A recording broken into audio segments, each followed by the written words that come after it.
Hello friends, welcome back my channel. आज हम non chordates उसकी जो क्लासिफिकेशन है रैपिड रिवीजन एग्ज़ाम को देखते हुए हमारा जो टीजीटी पीजीटी जीआईसी लेक्चरर ये सभी जो एग्ज़ाम है उसमें जो हमारा कॉर्डेट्स नॉन कॉर्डेट्स दिए हुए हैं उसी का हमारा जो एल कोटवाल के अनुसार जो नॉन कॉर्डेट्स वाला पार्ट है उसको हम इस पूरे वीडियो में देखेंगे और हम पूरे गहन एग्ज़ाम के प्रीलिम्स को देखते हुए हर एक पॉइंट को टच करेंगे जो हमें पूछे जाते हैं।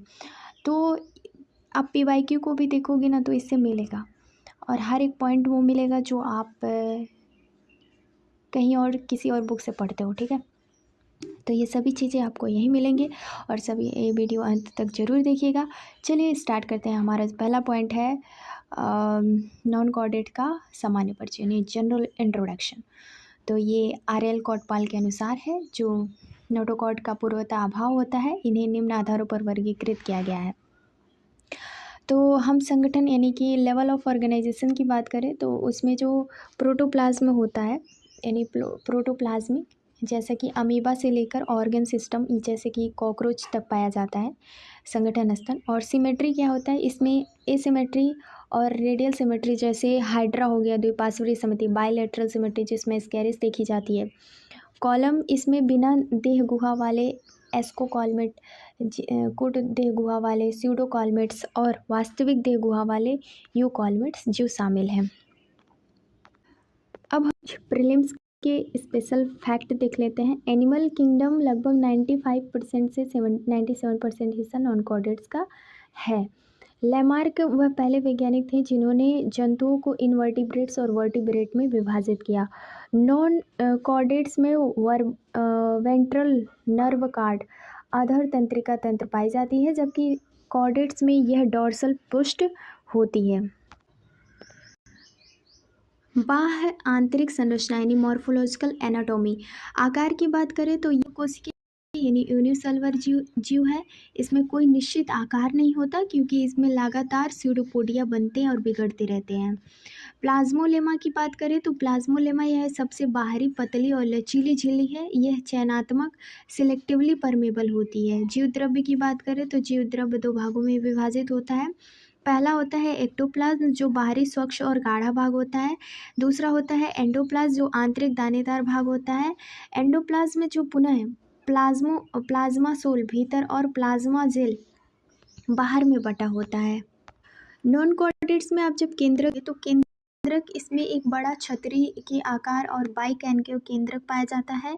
संकुचन यानी कंटेक्टिव वाकुल्स यह जल नियमन यानी ऑस्मो रेगुलेशन का कार्य करता है।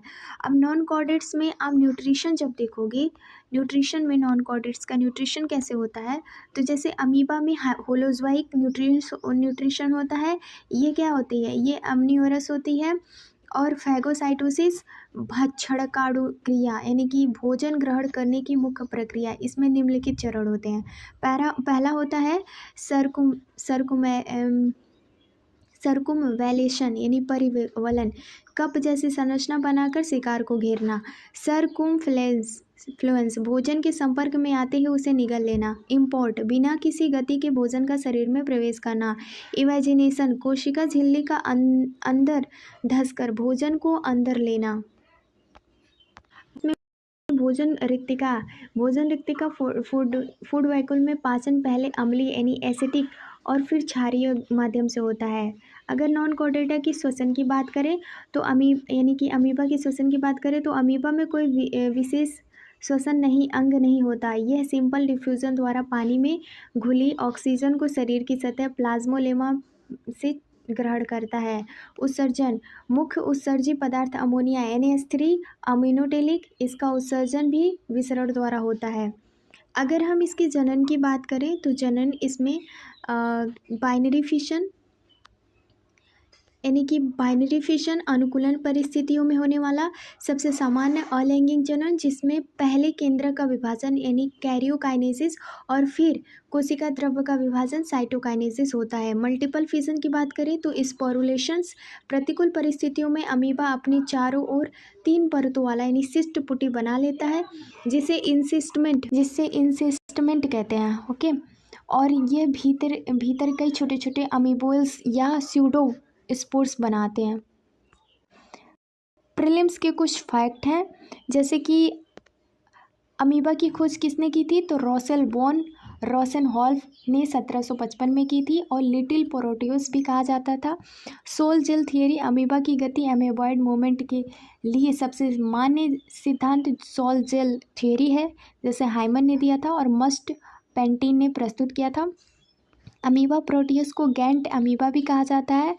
ये क्वेश्चन PYQ है, आप देख सकते हैं। इमोर्टिलिटी, अमीबा को जैविक रूप से अमर माना जाता है क्योंकि प्राकृतिक मृत्यु नहीं होती, द्विविभाजन के कारण संतति में बदल जाता है। टेक्सोनोमी की बात करें तो प्रोटोजोआ सब फाइलम मस्तिकोफोरा, क्लास राइजोपोडा सार्कोटिना के अंतर्गत अमीबा आता है।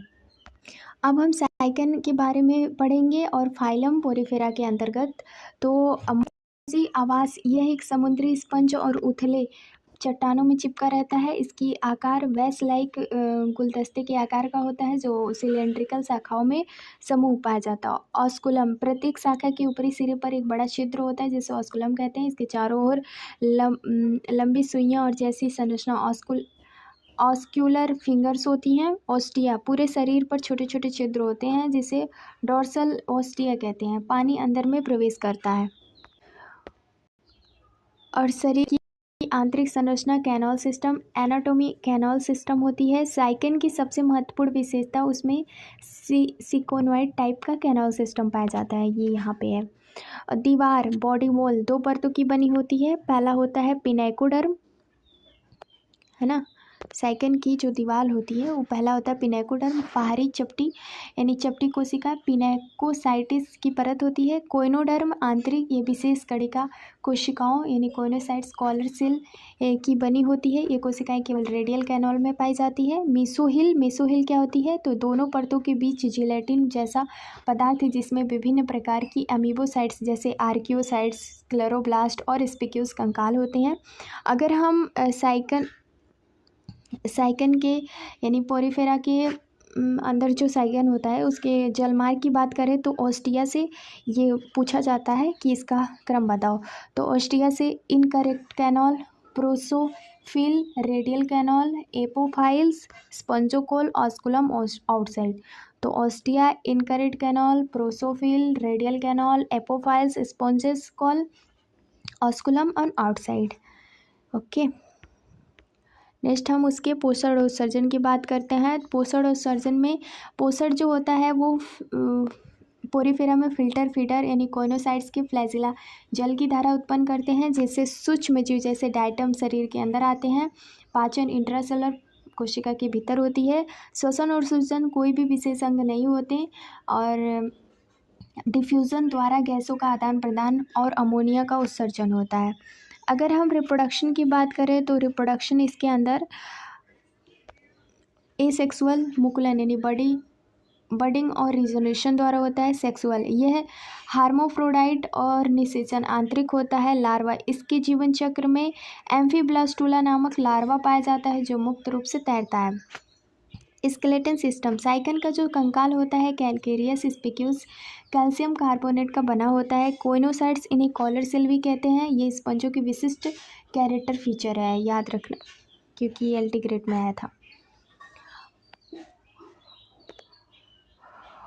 और स्पंजोकोल्स, इसे पैरागैस्ट्रिक कैविटी भी कहा जाता है, लेकिन साइकन में ये कोइनोसाइट्स द्वारा लिंक नहीं होती है। Classification, phylum Porifera, class Calcarea, order Heterocoela. Archaeocytes, ये टोडिपोटेंट कोशिकाएं होती हैं जो किसी भी अन्य कोशिका प्रकार में बदल सकती है। अब हम हाइड्रा, फाइलम, सिलेंड्रेटा, निडेरिया के बारे में एल कोटपॉल के बुक से ही पढ़ेंगे। और ये फ्रेश वाटर में कहाँ पाया जाता है, तो इसकी हम तो हाइड्रा का जो मॉर्फोलॉजी स्ट्रक्चर है वो है सिलेंड्रेट का। इसका आंतरिक शरीर क्या होता है, सिलेंड्रिकल होता है। इसकी लंबाई 1 से 2 सेंटीमीटर होती है। हाइपोस्टोम क्वेश्चन पूछा हुआ है। हाइपोस्टोम शरीर के अगले सिरे पर एक शंकु के आकार की संरचना होती है जिसे केंद्र मुख माउथ स्थित होता है। तो पूछेगा हाइपोस्टोम किस में पाया जाता है, तो इसमें दिया रहेगा टीनिया सोलियम, एस्केरिस, प्रोटोजोआ, और हाइड्रा, तो आप वहाँ पे हाइड्रा लगाना, ठीक है। फिर उसके बाद टेंटिकल्स मुख के चारों ओर 6 से 10 खोखले जैसी धागे जैसी संरचनाएं होती हैं जो स्पर्शक कहते हैं और ये शिकार पकड़ने और गति करने में सहायक होती हैं। बेसल डिस्क शरीर के पिछले सिरे पर एक चपटी संरचना होती है जिससे यह किसी आधार से चिपका रहता है जहाँ से चिपचिपा पदार्थ स्रवित करता है। हाइड्रा का आंतरिक संरचना। हाइड्रा एक डायब्लास्टिक जीव है। डायब्लास्टिक जीव है। हाइड्रा कैसा है? डायब्लास्टिक जीव है। और एपिडर्मिस बाह्य त्वचा, इसमें विशेष कोनाइडोब्लास्ट होता है। दंश कोशिकाएं पाई जाती है। कॉलर सेल किसमें पाई जाती है? पोरीफेरा में पाई जाती है। कोइनोसाइट्स भी उसको कहते थे, तो यहाँ पे नाइडोब्लास्ट कहते हैं दंश कोशिकाएं, जो आत्मरक्षा और शिकार के लिए उपयोगी होता है। गैस्ट्रोडर्मिस यह पाचन का कार्य करता है। मीजोगिलिया किस में पाया जाता है? हाइड्रा में पाया जाता है। एपिडर्मिस और गैस्ट्रोडर्मिस के बीच मीजोगिलिया पाया जाता है। नॉन सेलर जिलेटिन की परत होती है। सिलेंड्रोन शरीर के बीच में एक गुहा होती है जिसे गैस्ट्रोवास्कुलर कैविटी कहते हैं। यह पाचन में होता है। अब इसका हाइड्रा का न्यूट्रिएंट्स कैसा होता है? तो न्यूट्रिएंट्स यह नाइडेरिया मांसाहारी और ये छोटे लार्वा और साइक्लोप्स का शिकार करता है। पाचन 2 प्रकार का होता है सिलेंट्रेट में। एक्स्ट्रा सेलर गुहा सिलेंट्रेट के भीतर एंजाइम द्वारा, इंट्रासेलर गैस्ट्रोडर्मिस की कोशिकाओं के भीतर फूड वैक्यूल्स में। मुख की एनस का कार्य भी करता है। मुख जो होता है वो सिलेंट्रेट में एनस का भी कार्य करता है। रिस्पायरेशन की बात करें सिलेंट्रेट के और हाइड्रा में, तो कोई विशेष तंत्र नहीं होता। गैसों का आदान प्रदान और अमोनिया का उत्सर्जन सामान्य शरीर की सतह यानी जनरल सरफेस विसरल डिफ्यूजन द्वारा होता है। और जनन एसेक्सुअल अनुकूल परिस्थितियों में बडिंग द्वारा शरीर एक उभार यानी बड बनता है जो विकसित होकर नया हाइड्रा बनाता है। सेक्सुअल प्रतिकूल परिस्थितियों में अस्थायी जननांग ऊपरी भाग में टेस्टिस और नीचे वाले ओवरी में विकसित होते हैं। रीजनरेशन हाइड्रा में रीजनरेशन की अद्भुत क्षमता होती है, क्योंकि यह टुकड़ों में काट दिया जाए तो पुनः बन जाता है, नया हाइड्रा बना लेता है। हाइड्रा के कुछ मुख्य पॉइंट्स हैं, जैसे कि हाइड्रा और सिलेंट्रेटा के अंदर का मुख्य पॉइंट है निमेटोसिट्स। हाइड्रा में 4 प्रकार के निमेटोसिट्स दंश कोशिकाएं पाई जाती हैं। स्टेनोस्टेल सबसे बड़ा विशाला, डेस्मोनियम और हेड्रोट्राइकस ईसोराइजा और ट्राइकोस ईसोराइजा।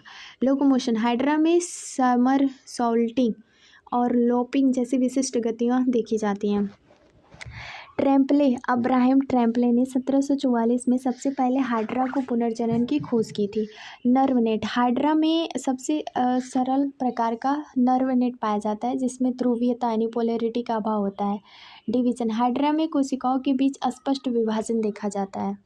अब हम बात करते हैं एस्केरिस ल्यूब्रिक्वाइड्स के बारे में। ये फाइलम स्केलमेंथीज नेमेटोड्स का सदस्य है। तो इसकी मार्फोलॉजिकल सेक्स डायमॉर्फिज्म की बात करें तो एस्केरिस में नर और मादा अलग अलग होते हैं। डायोसिस जैसे लैंगिक द्विरूपता कहते हैं। आकार शरीर में सिलेंड्रिकल और दोनों सिरों का नुकीला होता है। मादा फीमेल नर से लंबी होती है 20 से 40 सेंटीमीटर। इसका पिछला सिरा सीधा होता है। मेल छोटा होता है 15 से 30 सेंटीमीटर। पिछला सिरा मुड़ा हुआ कर्व होता है जिसमें पीनियल सेटी पाए जाते हैं। अधर रेखाओं की बात करें तो इसके नीचे शरीर का 4 लंबवत रेखाएं, एक डॉर्सल, एक वेंट्रल, 2 लैटरल दिखाई देता है, जैसे कि ये मेल है और ये फीमेल है। आंतरिक संरचना एनाटॉमी एस्केरिस का, तो बॉडी वॉल देह गुहा, इसमें 3 परतें होती हैं। क्यूटिकल यह मोटी सख्त प्रतिरोधी परत जो मेजबान होस्ट के पाचन एंजाइमों में बचाती है। एपिडर्मिस ये सिंसियल बहुकेंद्रिकीय होती है। मस्कल्स लेयर इसमें केवल लॉन्गिट्यूडनल लंबवत मांसपेशियां होती हैं। वृत्ताकार सर्कुलर मांसपेशियां अनुपस्थित होती हैं।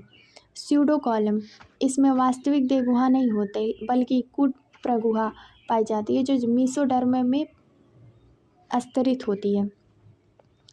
नेक्स्ट है स्कैरिस में न्यूट्रिशन, रिस्पायरेशन और एक्सक्रेशन देखते हैं। तो पाचन तंत्र, आहार नाल कंप्लीट होती है। इसमें मुख, गुहा दोनों, इसमें एक पेशीय ग्रसनी मस्कुलर फेरिनिक्स होते हैं जो भोजन चूसने में मदद करते हैं। श्वसन, यह मुख्य रूप से अवयवीय एनारोबिक होती है क्योंकि यह आंत के कम ऑक्सीजन वाले वातावरण में रहता है। उत्सर्जन, इसमें एच के आकार का उत्सर्जन तंत्र पाया जाता है स्कैरिस में। इसकी जो कोशिका होती है रेनेट सेल, इसके हेलमिंथेस में जो रेनेट सेल कोशिका होती है वो उत्सर्जन का काम करती है। यूरियोटेलिक टाइप का इसमें उत्सर्जन होता है। जनन, रिप्रोडक्शन की बात करें तो आंतरिक होता है। अंडे, मादा प्रतिदिन 2 लाख अंडे देती है, मैमिलिएटेड होती है। लार्वा, इसके बीच में एक लार्वा होता है, रैबिडिटी लार्वा, है ना, रैबिडिटी लार्वा। मोनोजेनेटिक्स, इसका जीवन चक्र केवल एक ही पोषक मनुष्य में पूरा होता है। संक्रमण दूषित भोजन या पानी से होता है, फैलता है। नेक्स्ट है एपिडर्मिस स्कैरिस, और एपिडर्मिस में कोशिकाओं की सीमाएं नहीं होती, इसे सिंसियल कहते हैं। मॉल्टिंग, स्कैरिस के लार्वा में 4 निमोचन यानी मॉल्टिंग होता है। दूसरा और तीसरा निर्मोचन फेफड़ों लंग्स में होता है। इन्फेक्टिव स्टेज, यह मनुष्य के संक्रमणकारी अवस्था द्वितीय जीवोनाइल अवस्था सेकेंड जीवोनाइल स्टेज होती है। एब्रेंट माइग्रेशन, कभी कभी लार्वा फेफड़ों में निकलकर मस्तिष्क और हृदय में पहुंच जाता है, जिसे एबरेंट माइग्रेशन कहते हैं। केमोरिसेप्टर, इसके ओठों पर एम्फियड्स और पिछले हिस्से में फास्मिड्स पाए जाते हैं। फास्मिड किस में पाया जाता है पूछा हुआ है, तो आप बताओगे एस्केरिस में। नेक्स्ट क्वेश्चन है कॉकरोच, ठीक है। तो फाइलम आर्थ्रोपोडा क्लास इंसेक्टा के सदस्य हैं। इसको कॉकरोच को पेरीप्लैनेटा कहते हैं। इसकी जो कॉकरोच की मॉर्फोलॉजी है वो है, इसका बाह्य आकार की शरीर का विभाजन, शरीर 3 भागों में बटा होता है, हेड, थोरैक्स और एब्डोमेन। एक्सोस्केलेटन, यह कठोर काइटिन का बना होता है, प्रत्येक खंड की कठोर प्लेटो स्क्लेराइड्स कहते हैं। पुष्ट भाग वाली टर्गेट्स और अधर भाग वाली स्टेरानाइट। सिर 6 खंडों में संलयन इफ्यूजन से बनता है। इसमें एक जोड़ी संयुक्त नेत्र, कंपाउंड आइज और धागे जैसे एंटीना होते हैं। मुख, माउथ पार्ट, काटने और चबाने वाले बाइटिंग और च्यूइंग टाइप्स, इसमें लेब्रम ऊपरी होठ और मैंडिबल जबड़े और मैग्जाइल और लेबियम निचला होठ होते हैं। पंख है, 2 जोड़ी पंख होते हैं और पहले टैगमीना अपारदर्शी और मोटे होते हैं, केवल उड़ने वाले पंखों में ढकते हैं। शारीरिक एनाटॉमी, शरीर संरचना, पाचन, डाइजेशन, फॉरगट और गिजार्ड पेशी जैसे 6 काइटिन के दांत होते हैं जो भोजन पीसने में मदद करते हैं। मीट गट, इसके जंक्शन में 6 से 8 हेपेटिक कोयका होते हैं जो पाचक रक्त स्रावित करते हैं। हिंड गट, यह अग्र आंत्र में चौड़ी होती है और इलियम, कॉलन, रेक्टम में बटी होती है। सर्कुलेटरी सिस्टम, तो जो आपका कॉकरोच होता है आर्थ्रोपोडा, उसमें ओपन टाइप्स का सर्कुलेटरी सिस्टम पाया जाता है। हृदय लंबी नली जैसा होता है जिसमें 13 चैम्बर होते हैं। लिम्फ रंगहीन होता है। रक्त, इसका जो कॉकरोच का जो रक्त होता है उसमें हीमोलिम्फ पाया जाता है। हीमोलिम्फ का मतलब होता है रंगहीन रक्त होता है। और इसमें रिस्पायरेटरी सिस्टम है ट्रैकिया सिस्टम द्वारा होता है। शरीर के पार्श्व में 10 जोड़ी छिद्र होते हैं, छोटे छिद्र होते हैं, स्पाइरेकल्स कहते हैं। उत्सर्जन, अगर हम कॉकरोच में उत्सर्जन देखें आर्थ्रोपोड्स के, तो मुख्य उत्सर्जन मालपिघनी ट्यूब्यूल्स होता है। कॉकरोच में 100 से 150 पीले रंग की नलिकाएं होती हैं। यूरिकोटेलिक होती है, यूरिक एसिड का उत्सर्जन। अगर हम इसमें जनन तंत्र देखें, 4 से 6 उदर खंड में एक जोड़ी टेस्टिज होते हैं। मशरूम से ग्लैंड होती है। एनल स्टाइल पाए जाते हैं जो मादा में नहीं होते। मादा जनन तंत्र में 2 से 6 खंड में बड़े अंडाशय ओवरीज होते हैं। ओथिका कवच, निषेचन के बाद अंडे एक गहरे भूरे रंग की कैप्सूल में बंद हो जाते हैं जिसे उथिका कहते हैं। और एक मादा औसतन 9 से 10 उथिका पैदा करती है जिसमें प्रत्येक 14 से 16 अंडे होते हैं। विकास, इसमें प्यूरो मेटाबोलस होता है जो निम्फ अवस्था में पाई जाती है। 13 बार मॉल्टिंग के आवश्यक बनते हैं।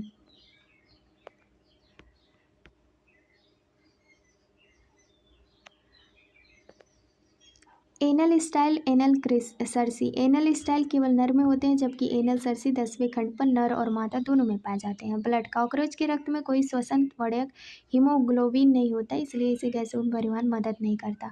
विजन, इसमें मोजाइक वर्जन में पाई जाती है, जिसमें संवेदनशीलता अधिक लेकिन रिसोल्वेबल कम होती है। रात में देखने के लिए उपयुक्त। अर्ली मस्कल्स, हृदय के संकुचन में मदद करने वाली मांसपेशियों को एलेरी मांसपेशियां कहते हैं। 12 जोड़ी होता है। नर्वस सिस्टम, कॉकरोच का तांत्रिक तंत्र पूरे शरीर पर फैला होता है, और यदि सिर काट दिया जाए तो भी यह सप्ताह तक जीवित रह सकता है,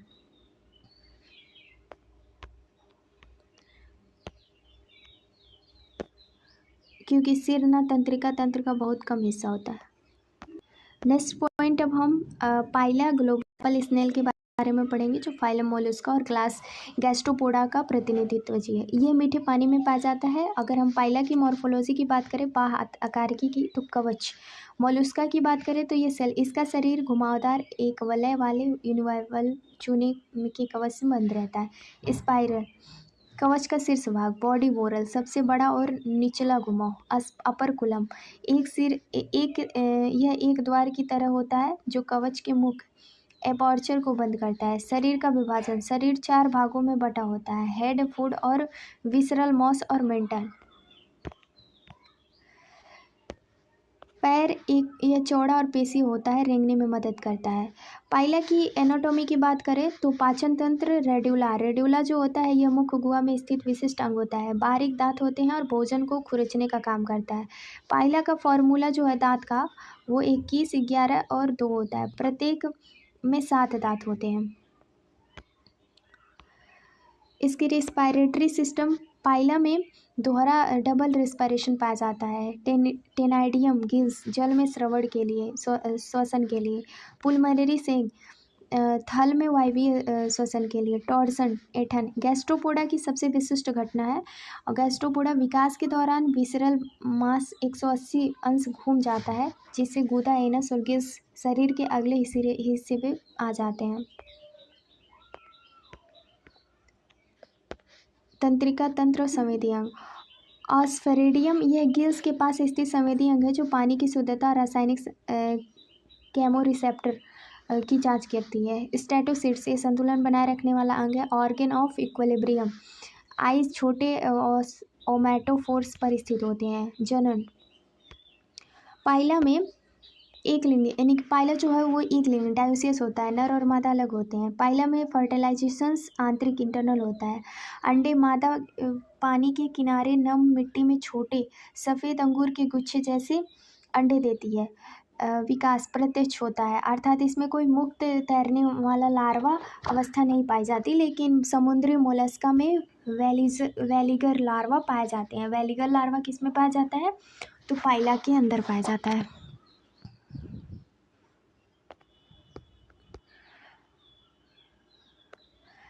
अब यहाँ पे हमारा एस्टिवेशन, सूखा पड़ने पर पाइला महीनों तक अपने कवच के अंदर बंद होकर सुपावस्था चला जाता है। मेंटल पीलियम, शरीर के चारों ओर एक मसल परत होती है जो कवच का श्रवण करती है।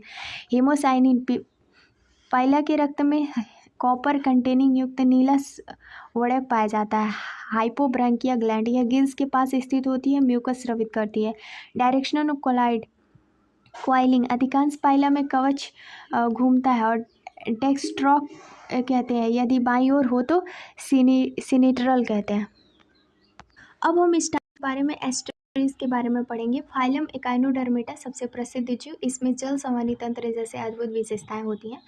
एस्टेरिसिस की मार्फोलॉजी, यह आकार में तारे के आकार का होता है, जो जैसा कि तारा। ये केंद्रीय डिस्क और उसमें निकली 5 भुजाएं होती हैं। इसकी जो सतह होती है, सरफेस, ओरल सरफेस, नीचे की ओर जहाँ मुख स्थित होता है, जहाँ एबुलसरल ग्रू होती है, इसमें ट्यूब फीड नाद पाया जाता है। अगर इसमें पूछेगा एबुलसरल ग्रू किस में पाई जाती है, तो आप बताओगे एस्टेरियस में, एकाइनोडर्मेटा का पार्ट है। एबोरल सरफेस, ऊपर की ओर गुदा, एनस और मेड्रोब्राइट स्थित होता है। मेट्रोप्राइड किस में पाया जाता है, वो भी आपका एस्ट्रेस में पाई जाती है, एकाइनोडर्मिटा के ओवरऑल सरफेस में। पेडिस रेलिरी, ये शरीर की सतह पर छोटे चमटे नुमा अंग होते हैं जो मलबे को साफ करने और सुरक्षा करने में मदद करता है। अब हम बात करते हैं उसके विशिष्ट लक्षण के बारे में। तो विशिष्ट लक्षण है जल समानी तंत्र, वाटर वस्कुलर सिस्टम, यह स्टारफिश की सबसे विशिष्ट विशेषता है। एम्बुसिरल सिस्टम भी कहते हैं, ये लोकोमोशन, भोजन पकड़ना और श्वसन। Madreporite, stone canal, ring canal, radial canal, lateral canal, tube feet, ampulla, podium. तो इसके पूछे जाते हैं इसके कथन के बारे में। जब ट्यूब फीट में पानी का दबाव बढ़ता है तो फैलते हैं और जीव को आगे बढ़ने में मदद करते हैं। अब हम बात करते हैं पाचन और श्वसन के बारे में। पोषण, यह मांसाहारी, इसकी सबसे खास बात यह है कि यह कार्डियक स्टोमच को मुख से बाहर निकाल सकता है। इवर्जन और शिकार जैसे घोंघे इसके कवच के भीतर पचाना शुरू कर देते हैं। रेस्पायरेशन, श्वसन मुख्य रूप से डॉर्मल, ब्रैंकियाई, पोपिली और ट्यूब फीट द्वारा विसरण, डिफ्यूजन विधि होता है। उत्सर्जन, इसमें कोई विशेष उत्सर्जन अंग नहीं होता, अमोनिया का विसरण शरीर की सतह पर होता है।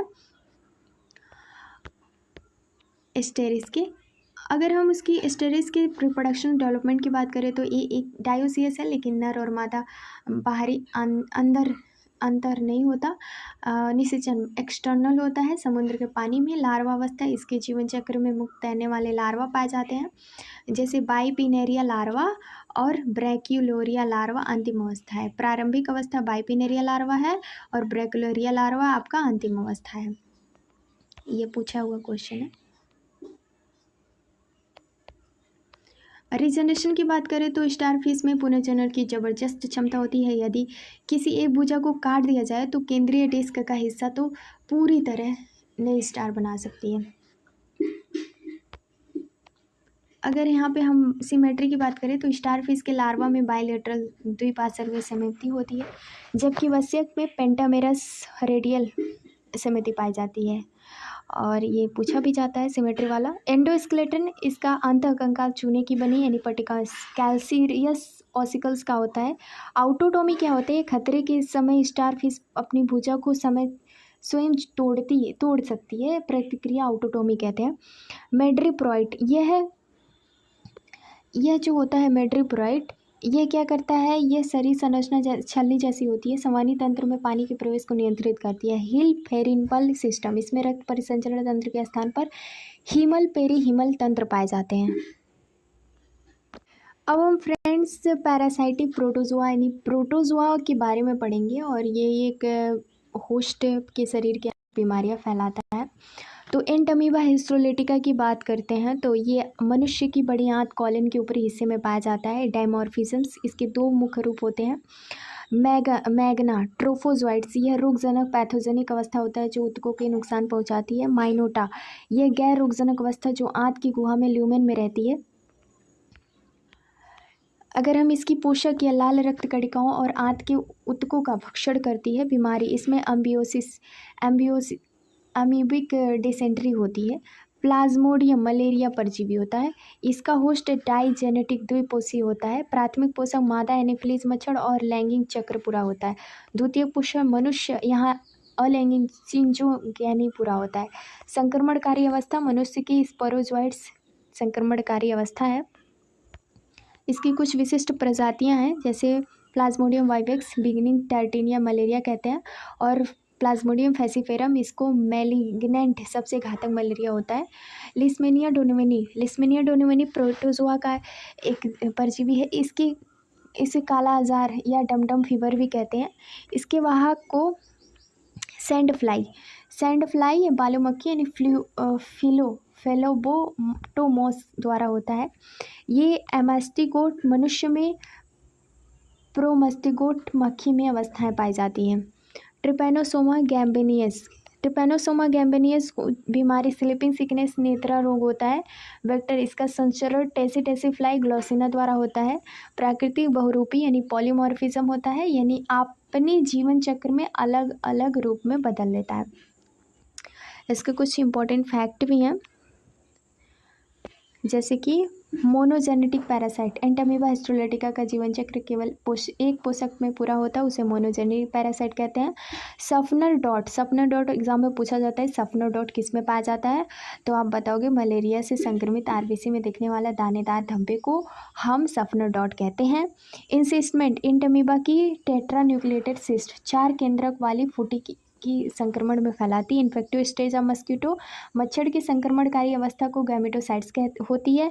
सीलिएटा पैरासाइट, ब्लैंटियम कोलाई, मनुष्य में पाया जाने वाला एकमात्र परजीवी सीलियोटा है।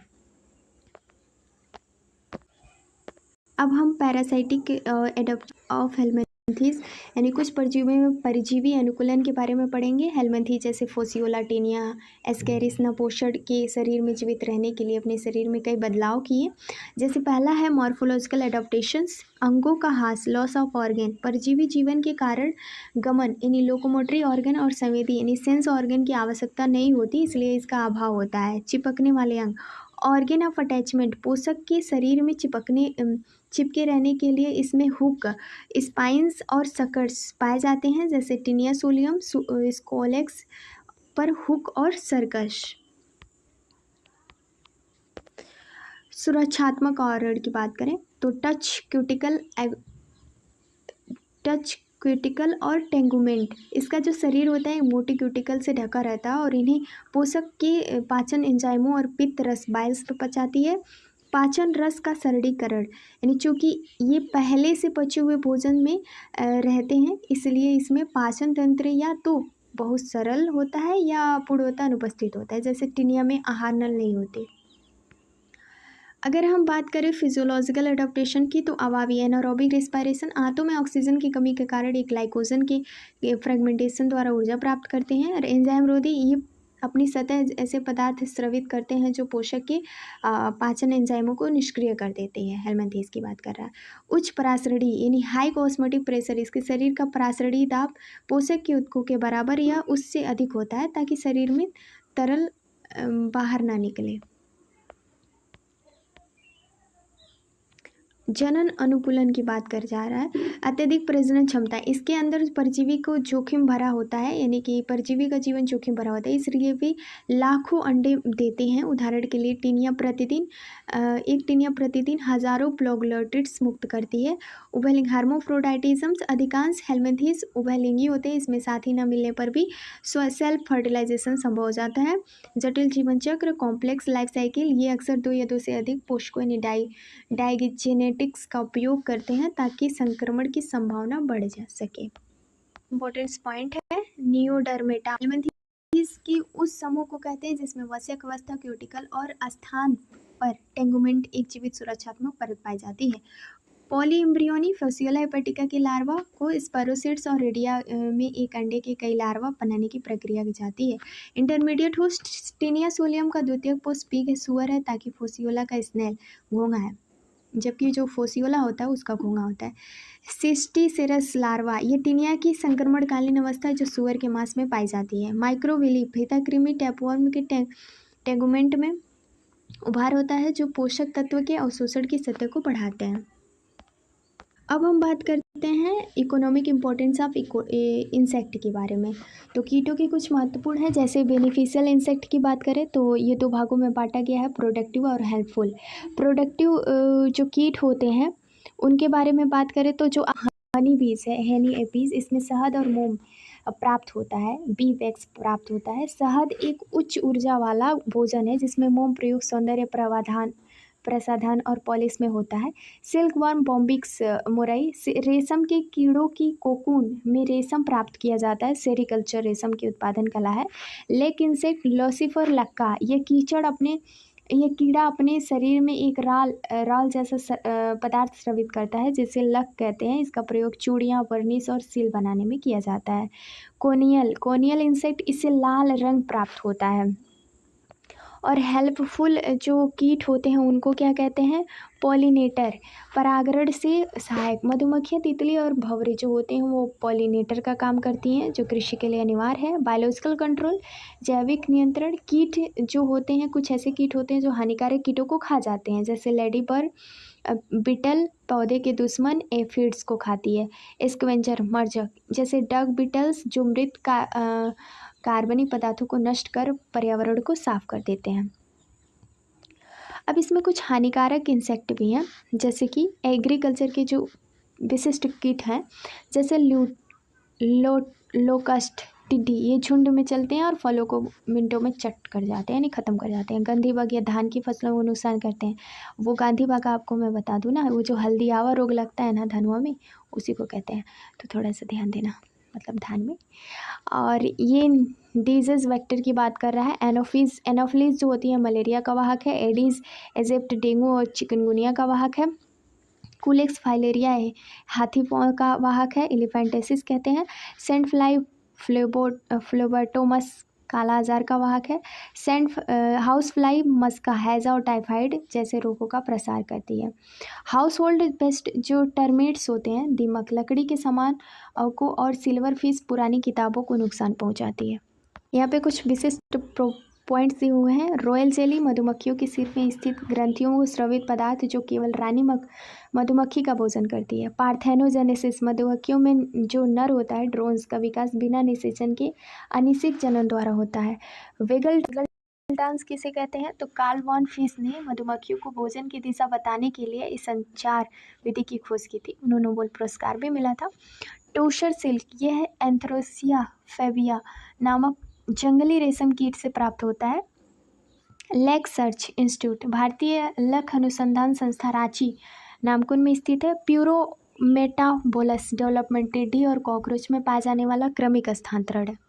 अब हमारे कुछ इस बेसिस ऑफ क्लासिफिकेशन के कुछ कीवर्ड्स दिए हुए हैं, जैसे कॉलम हो गया, ये सिंजो कॉलम मेसोडर्म्स के फटने से बनती है, जैसे एनिलिडा, आर्थ्रोपोडा और मोलस्का में ये फटता है तो सिंजो कॉलम कहते हैं।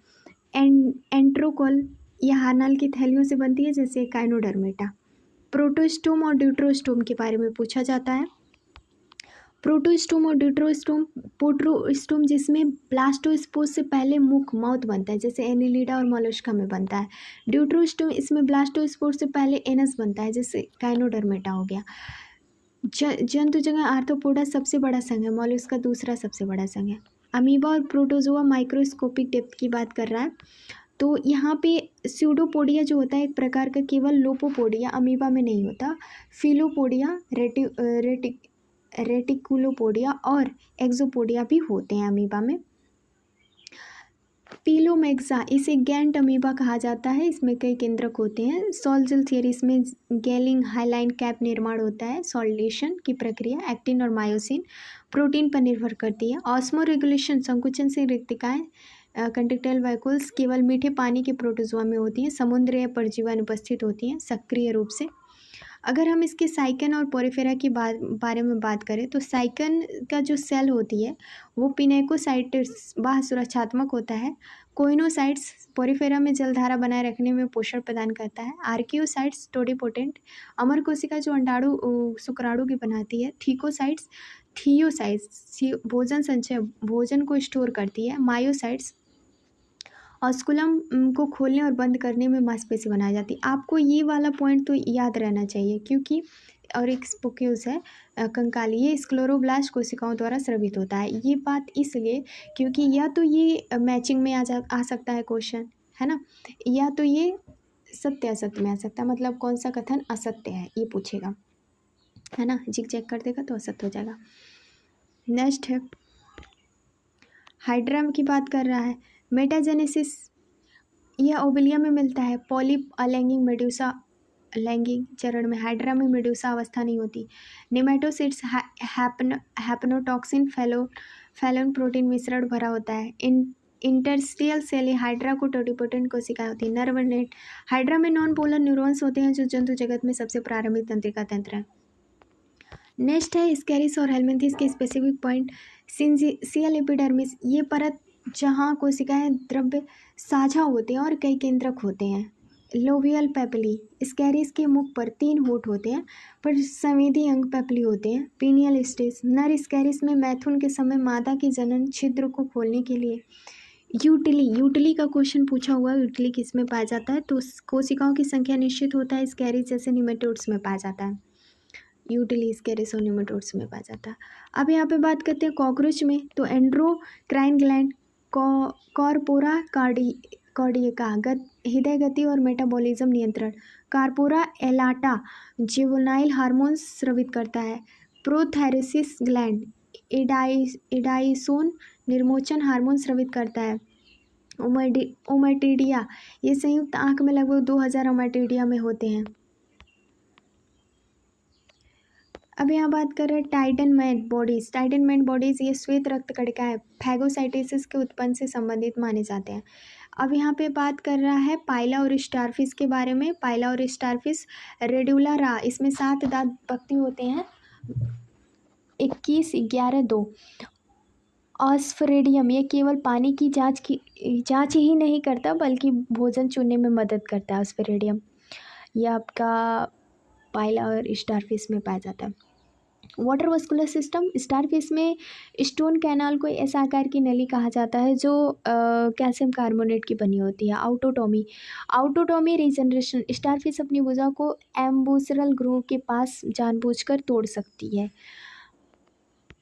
इकोनॉमिक इम्पोर्टेंस की बात कर रहा है तो हनी बीज, एपिस डोरसाटा, सबसे बड़ी मधुमक्खी रॉक बी होती है। एपिस फ्लोरी, सबसे छोटी मधुमक्खी लिटिल बी होती है। एपिस मेलिफेरा, सबसे अधिक शहद देने वाली पालने योग्य यूरोपियन बी। सिल्क की बात कर रहा है, मलबरी सिल्क, बॉम्बिक्स मोराई शततूत पर। टॉर्सर सिल्क, थोरेसिया पैपेफी, अर्जुन के पेड़ पर। मूंगा सिल्क, ऑथेरिया आश्रमेसिस, केवल आसम में सुनहरा रेशम। लेट इंसेक्ट, यह मुख्य रूप से कुसुम पलाश बेर के पेड़ पर पाला जाता है। सैलेक शुद्ध लक होता है। अब यहाँ पे फ्लेम सेल, सोलेनोसाइटिस प्लेटीहेल्मिन्थेस का उत्सर्जन अंग है। फ्लेम सेल, स्टेटोसिट्स मोलस्का और आर्थ्रोपोडा को संतुलन अंग है। हेलरपेलेक्सिस, ये कॉकरोच के आहार नाल की तंत्रिका आपूर्ति है। कैप्टुकुला डेंटेलियम, मोलस्का में धागे जैसी संरचना भोजन पकड़ती है। अरिस्टोटल लेटन, समुद्री अर्चिन। इकाइनस में ये क्या करता है? ये आपका चबाने वाला अंग होता है, अरिस्टोटल लेटन। अब देखो फ्रेंड्स, हमने इस पूरी वीडियो में हमने क्या क्या पढ़ा। हमने क्लासिफिकेशन नॉन कॉर्डेटा फाइला के सामान्य वर्गीकरण पढ़े। डिटेल जो मॉर्फोलॉजिकल रिप्रोडक्शन है, जैसे अमीबा, साइकन, हाइड्रा, स्कैरिस, कॉकरोच और पाइला स्टारफिश। और साथ ही साथ हमने कुछ स्पेशल टॉपिक भी पूरे किए हैं, जैसे कि parasitic protozoa, Entamoeba, Plasmodium, Leishmania, Trypanosoma. Parasitic adaptation in helminths, flatworms, round worms, अनुकूलन। Economic importance, insect, bees, silk worm, lac insect और हानिकारक कीट। ये हमें यूपीपीएससी जीआईसी के सिलेबस के अनुसार हमने ये वाला पार्ट कंप्लीट कर लिया। एंड यूपी टीजीटी, पीजीटी और जीआईसी के लिए बहुत ही इम्पोर्टेंट है और बहुत ही अच्छा है। आप रिवीजन के लिए, आप इससे बाहर बिल्कुल नहीं आने वाला है। आप इसको बार बार रिवाइज करोगे तो आएगा इसी के अंदर से, अदरवाइज बाहर से तो बिल्कुल नहीं आने वाला है। Thank you for watching this videos. Thank you, like, share, subscribe. Thank you.